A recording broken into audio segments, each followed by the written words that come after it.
Hi, this is Kara from the Special Needs Mom podcast. And this is Angela from Especially Organized, Sensible Solutions for Special Needs Moms. We have this heart for special needs moms. And so we thought, you know what, let's combine forces.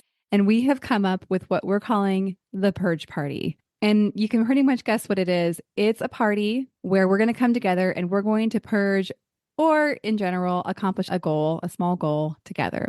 So we have set this for January 27th, starting at 8 o'clock for my Pacific Coast people, which means 11 o'clock for all of you on the East Coast. So this is an opportunity. If you have something on your to-do list that has just been stuck there and you are wanting to move it up on the list, you're wanting to tackle, maybe it's a space or an area of your home or a category in your home that has just needed a little time and attention. This is your opportunity for you to be online with us while you work and have access for us to help you answer your questions, help guide you, and just serve you for those 2 hours.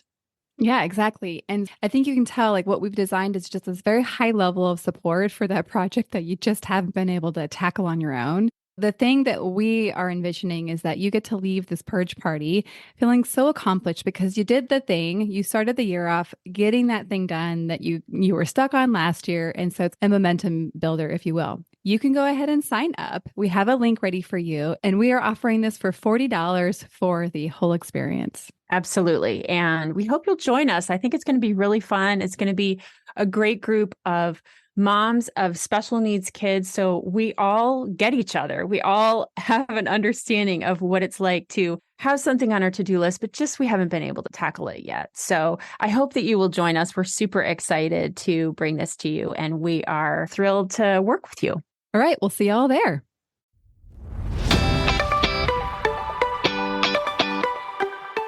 Hi, I'm Kara, life coach, wife, and mom to 4 incredible and unique children. It wasn't all that long ago that my son received a diagnosis that had my world come crashing down. I lacked the ability to see past the circumstances, which felt impossible, and the dreams I once had for my life and family felt destroyed. Fast forward past many years of surviving and not at all thriving, and you'll see a mom who trusts that she can handle anything that comes her way and has access to the power and confidence that once felt so lacking. I created the Special Needs Mom podcast to create connection and community with moms who find themselves feeling trapped and with no one who really understands. My intention is to spark the flare of possibility in your own life and rekindle your ability to dream. This isn't a podcast about your special needs child. This is a podcast about you. If you are a mom who feels anxious, alone, or stuck, then you are in the right place. Welcome. Hello and welcome to the Special Needs Mom podcast. If you're listening to this episode right when it comes out, it's the day after Halloween. So I hope it went okay. I know as I'm recording this, I'm anticipating Halloween, and it can be a lot to manage between my very excited, typically developing 6-year-old, my other 2 boys, and then of course managing my son who's a wheelchair user. And we live in Southern California. And so if you haven't been here, you should know that translates to a lot of hills. The neighborhood we live in is called Santa Fe Hills. So hopefully we work it out. I think we will. You can tell I don't sound super confident. Okay. Today I want to talk about division of labor. And this has actually been something that I am working on a lot in my own relationship and very much in process. We don't have this 100% dialed in, but that's why I wanted to bring it to you, is to start the conversation. I think we all know enough to know that this topic is maybe not going to get settled once and for all for the rest of our lives. I think it's going to be something we have to revisit over and over again, especially as rules grow and change, jobs change, children change, all the different things. So it's ever evolving. So this conversation really is designed to be an introductory conversation to this topic to get you curious, asking yourself some questions, asking your spouse some questions, And I want to make a special note that none of this is right and wrong. If what you're doing is working for you, and let's just say, for an example, you do 100% of all the caregiving and it's working for you, no big deal. Awesome. You're done. But I'm speaking to some of you that it doesn't work for you or it's not working for you. Maybe you don't have any breaks. Maybe you feel super resentful. And there's two sides to this conversation that we're going to look at. Mostly the side of kind of how you've been showing up that has it go this way in terms of you having or not having help. But the resentment part, we're not going to dive deep into that part today because there's maybe a little bit more underneath that than you realize. And recovering from resentment is actually not difficult. It just creates a little bit of a specific awareness and, of course, a willingness to look at it a different way. All right. So where to start? I think the most obvious place to start is to do a quick evaluation, which is really asking the questions, what's working, what's not working, and what do you want to try to do differently? This can be done as a couple. This can be done separately. And maybe even, I think, my guess is that you have a lot more to say about this than maybe your spouse does. Because my guess is that you do a lot more right now. And so we're going to look at this through the lens of you as a woman, but also I think it's really valuable to actually give titles to all the different roles that you hold. So for me, my example is that I am a mother and kind of semi at home, definitely not all the way at home, as in I have my own business and surprise, surprise, a podcast. And so those are different roles, very, very different roles that take different time, different energy, all the things. And then I'm also a caregiver. And I would say I am the primary caregiver to my child who has both medical and other types of disabilities. So split up your roles, give yourself some titles, and that can be really helpful to look through those different lenses. Because I think the lens that I look through being a business owner and actually being a financial contributor to our household is different than being a caregiver. Obviously, very, very different.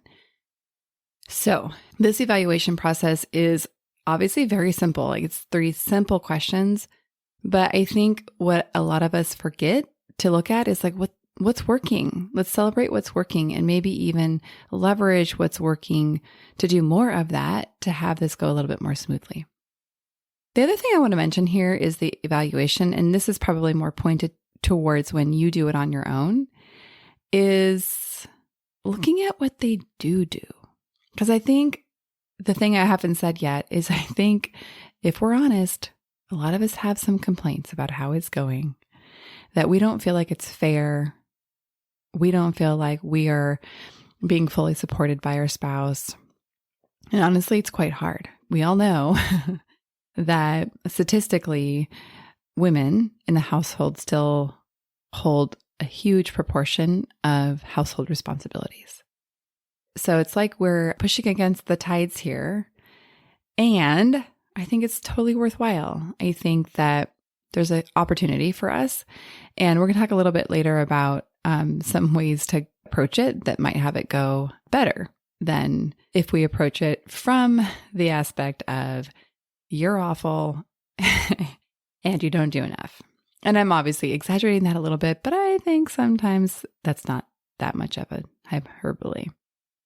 I want you to look at what they do because I know if I'm honest with myself and with all of you, sometimes I start to spin a little story about all the things and I go deep and I go hard and I think all of it's not okay. And I start to get upset. So let's call ourselves out and let's make sure we don't forget to recognize, oh, they are actually amazing at the following and they're doing it and I'm not. And that's great. That's where I want you to start is in this evaluation. The second part, and I think it kind of, filters into this, is owning your own stuff.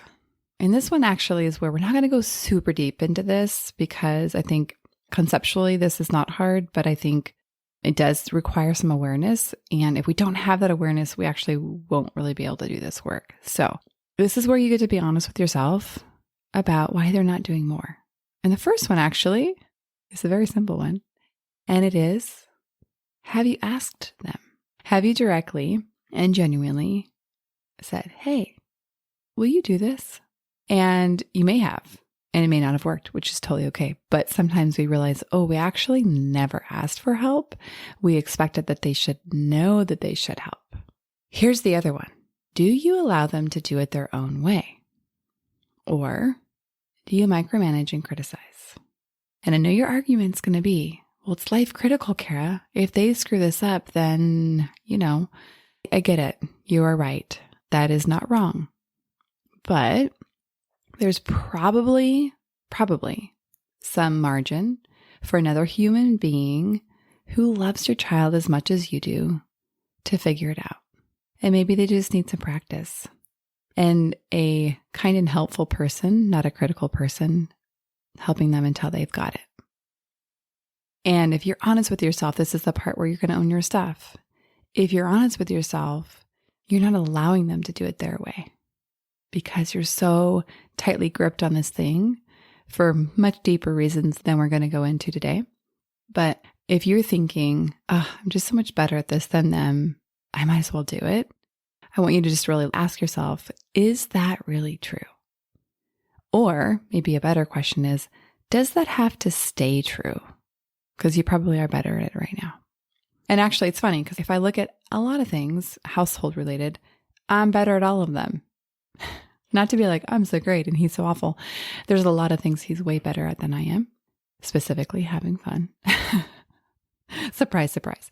But I think that just can't be the argument because that'll have us stay where we are. And if you're willing to let them do it their way, I think you will reap the benefit of having help eventually. Maybe not on the first day.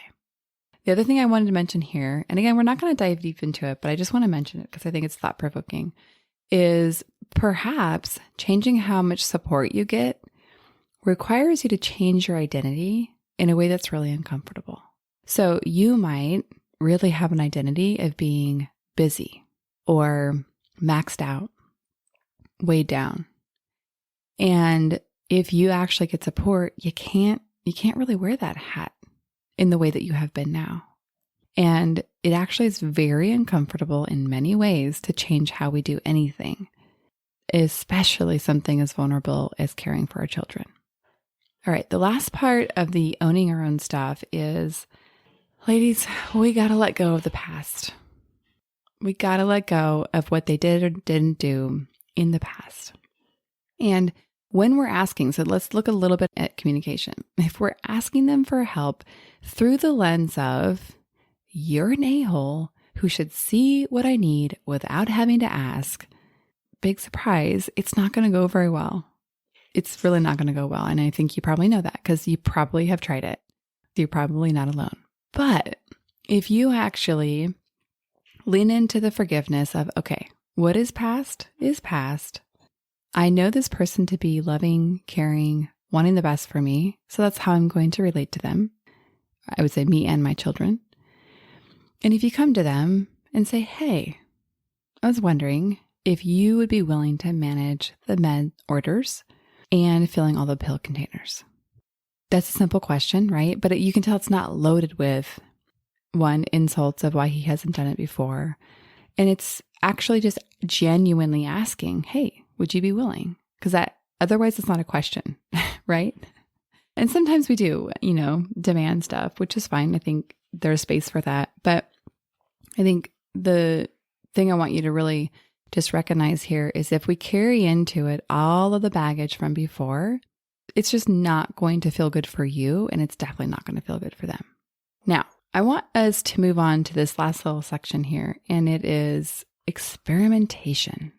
And I use that word because, as I mentioned in the introduction, there's not going to be one way to do this for the rest of your life. You're constantly going to be coming in and out of balance and finding new ways to think and do it. So I really want you to lead with the idea of this is all an experiment. Even the idea about giving yourself some titles, that's an experiment. Experiment with what actually feels really empowering for you and what helps you identify all the different kind of sets of things that you do given any role that you are filling. Another way of this experimentation is this finding of new ways to think about it. And specifically, this is one where if you look at these roles and you look at the roles that maybe he has, then you're going to come up against some potential obstacles because you're going to find all sorts of thoughts and beliefs that you have consciously and maybe even subconsciously that have you holding the bulk of the labor here, the work. And this goes so much deeper than I think, again, I even have expertise in.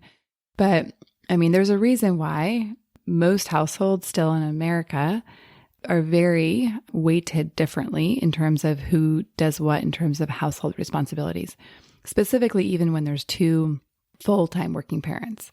And so whether or not you have a household like that, or you just have the caretaking role as in addition to maybe if you're home with kids, just know that there's a lot going on behind the scenes that has us coming at it in the ways that we are or are not.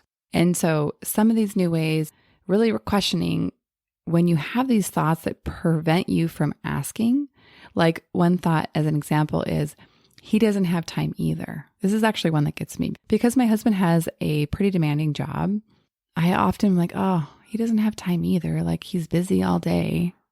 But then I catch myself, wait a second. Wait a second here. We're both busy all day. And I don't have to manage his life for him. I just have to make a request and then he can figure out how to do it. Or these thoughts are, like I mentioned earlier, like he's just not that good at it. And so this experimentation is finding places that you stop and experimenting with different ways of thinking or believing that has you go a little bit further. So back to maybe some new ways of thinking or preventative thoughts. One would be, my kids like it better when I do it. This happens a lot in our household. Not to say that I'm better at everything, but it's like my daughter does prefer when I wash her hair. And let's be honest, I am probably more gentle. But does that need to stop me from ever being able to let my husband wash her hair? Absolutely not. Okay.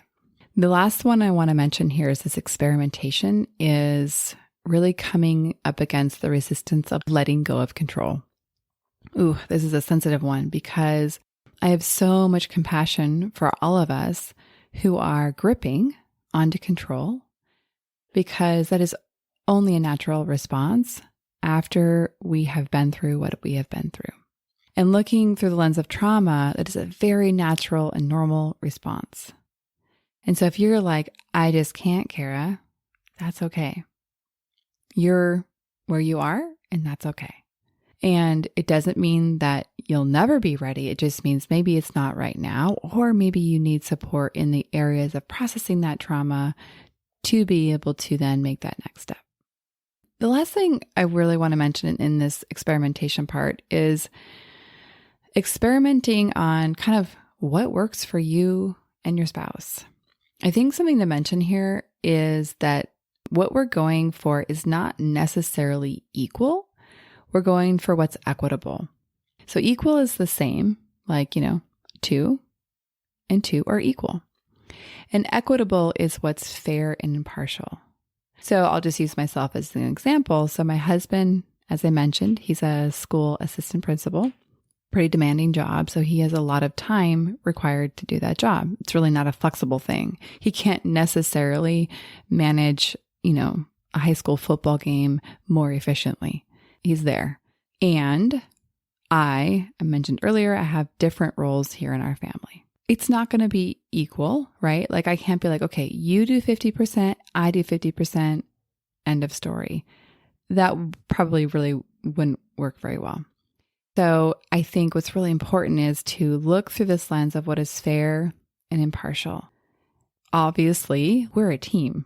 I want to help him. He wants to help me. And so we're not going for equal. We're going for equitable. And the last thing with this little experimentation piece is that what I find really helpful is to find very specific and kind of contained things that I can ask for help with. So some of the things that I do more regularly, like let's just say make appointments for my son, it would be a little bit more difficult to have him do that for me because like he doesn't manage my schedule. And so that's not a great one to say, hey, you do this and, we'll rock and roll. But I look for things that are like containable. So these are ideas like birthday parties, birthday gifts, even meal planning and shopping, med management, like I mentioned earlier before, or what I'll call case management. Like, so an example of where I'm leaning into this in my own life, recognizing like, oh, wait a second, I can't do it all. Like this is not working. And we are in the process of appealing through the regional center. And so I thought, you know what? That is something that he could do because he could figure it all out. It's kind of a contained thing. It doesn't totally relate to everything else. And so a little bit ago, maybe a month or so ago, I said, hey, babe, we got to appeal. I got us this far. You're going to get us home. And, it's not like I didn't support him, right? Like I, of course, am part of the team. So he's managing that, and kind of really cool to see the benefit of that. Last week, we got this call saying, hey, they want to have an informal meeting on Thursday at 9:00, and on Monday at 4:00, they want to have a prep meeting. So I look at my schedule, and on one day I have a client who's not super movable. And the other day I'm already at an appointment with Levi. Imagine that. And so I texted him saying, hey, these are the meeting requirements. Can you make it? He says yes. And so I could support and kind of do some of the communication follow-up. But what was beautiful about that is that it really was like, oh my gosh, like this is so great that I am not in this position where I either have this doctor appointment or this appeal, that I actually have the support I needed in this one area. So again, we do not have it all figured out. The reason I'm bringing this conversation now is because it's on my mind a lot and we're doing a lot of experimenting. But back to a couple other ideas that you might consider are more easily handoffable and maybe not even as time critical. So maybe insurance appeal, like that could be something that would be where you can really get some more partnership in, or also IEP communication or education communication, or other just basic things like, hey, what would you think about if I'll do the cooking and then like after dinner, you can clean it all up? For some of you, that might be like, well, duh. And for others, you might be like, oh, wow, I don't have to do it all. This sounds great. Again, there's so much variation in how people approach this and how relationships approach this. And like I said earlier, there is no right and wrong in this conversation. There's really only what's working for you and your husband. All right. Like I said earlier, also, this is really meant to be a tickler type of episode.